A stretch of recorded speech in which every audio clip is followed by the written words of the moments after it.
I've got a question for you guys. How do you get motivated to make art on a daily basis? This is the great thing about working for yourself, isn't it? You know, I think no matter what I did, I'd just have to draw every day anyway. I'd just doodle. But sometimes it's a complete fear of not being able to pay your bills.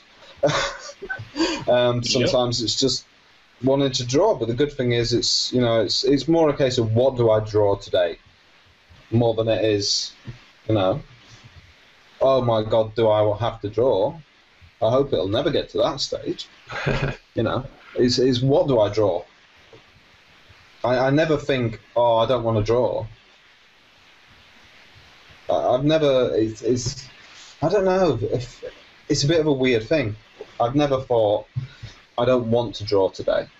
I'm in the UK, so we automatically have bad weather. Okay, yeah. We're having a heat wave at the moment, but on a day like this when we're having absolutely great weather, I might just go, I'm not doing anything today.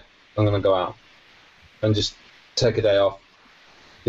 Take a stroll, maybe answer some emails, do some more business side of it. But I still want to draw.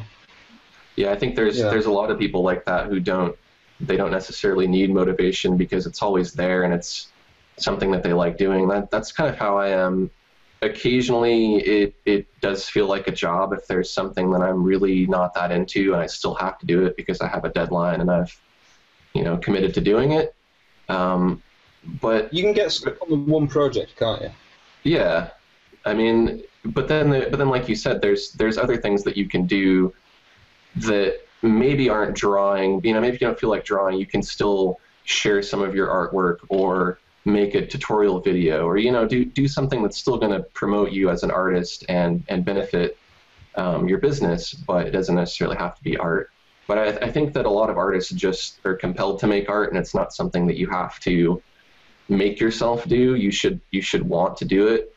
Exactly. I think feeling like doing it and wanting to do it, those are maybe two different things, and not everybody feels like being productive some days. And if you work for yourself, you don't have to. There's days where if I'm not getting anything done, I'll go to the park, or go skate or something, and just not make myself sit at home and waste time. Let me ask you a question though. On those days when you go to the park, do you take your camera out and take reference images of trees and grass and things like that? I used to take a lot of reference photos of things. I think now I'm trying to internalize it. Like my eye and my head is the camera, and so anytime I'm out, I'll look at a tree and I'll look at the darker color that's behind the tree and the lighter color that's on top of that, and the fractal shapes that the tree makes, and then the fractals of the clumps of leaves and so on. So I think I'm always taking everything in, but reference-wise, I think there's so many reference photos on the internet now that I'm less compelled to take them myself unless I need to. Yeah, no. I get the same way. I take reference as I need it now because, like you said, there's so much online that you can just get on Google and spend hours and hours in there. Yeah. So, but yeah, that's kind of how I handle it, the same way you. No, that's fair enough. But my point was, when you're out and you're not drawing or painting, you're thinking about that.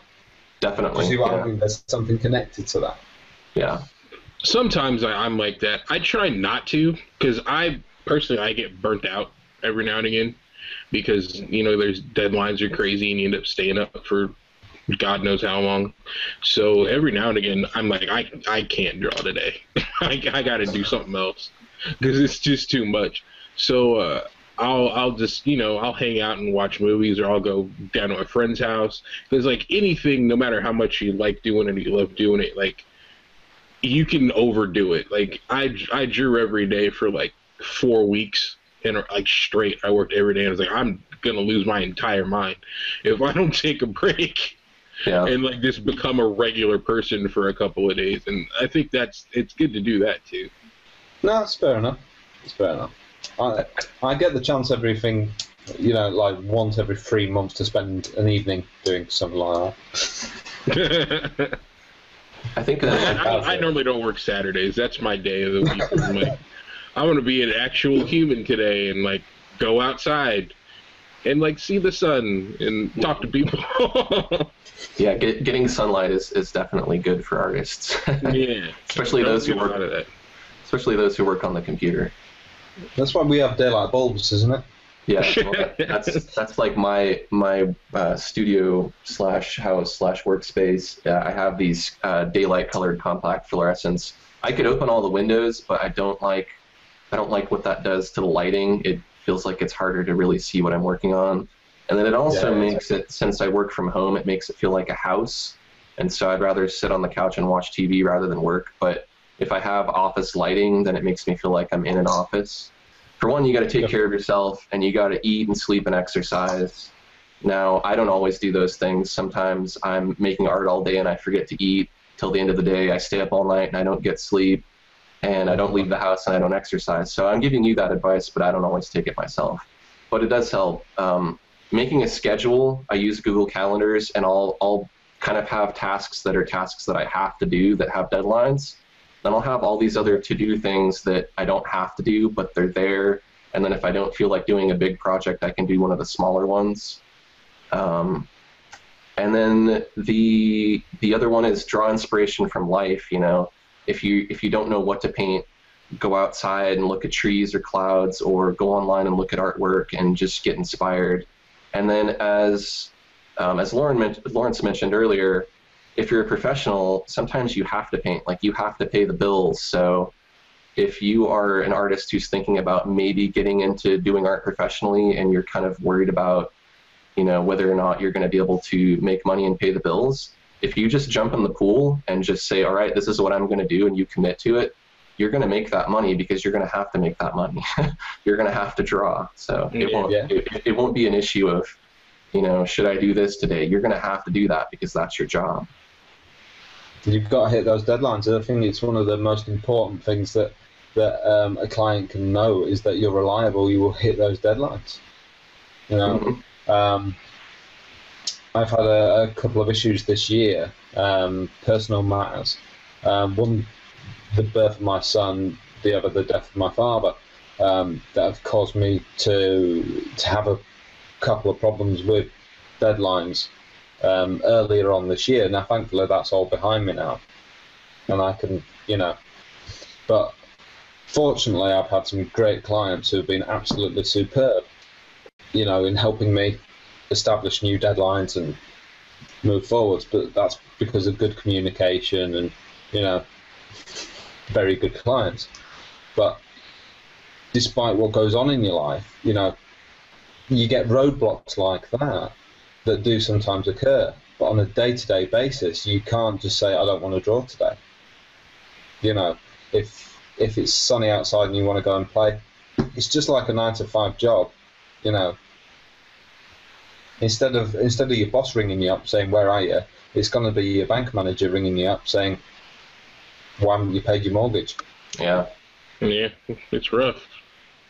But I think if you can kind of, like, I guess the word would be discipline yourself to, you know, work through when, you know, it's really nice outside or your friends are doing stuff. That's one of the hardest things to do. And once you get used to doing that, it makes everything a lot easier. At least what I found. Like, I do it on a schedule. Like, I normally, if I'm not going to work a day, it's normally Saturday. But there's always stuff going on Fridays, and there's stuff going on Sundays. Like, I got to work, can't do it. So it's just kind of part of the game. Yeah, it is definitely hard to balance your personal life with your work life, especially with, you know, working for yourself. You got to take work when it comes, and, you know, there's other times when there's nothing there. So the times when you have work kind of fill those gaps. A lot of us are kind of workaholics too, and that's what we'd rather be doing, is just getting to that goal as quickly as possible. For me personally, I would rather work hard now and then later in life be able to retire or be able to do what I want, rather than, you know, kind of just goof off in the meantime, which I've definitely done, but trying to be more responsible. It's funny, I've never thought once about retiring. I can't see myself ever hitting there. Even if I live to 120, I can see myself still being freelance. Well, yeah, I would still work, but I mean retiring in the sense that I can retire from having to. retired from having to be concerned with money. You know, you're not 90 years old trying to hit a deadline so you can pay your rent. Yeah. That would be awkward. Yeah.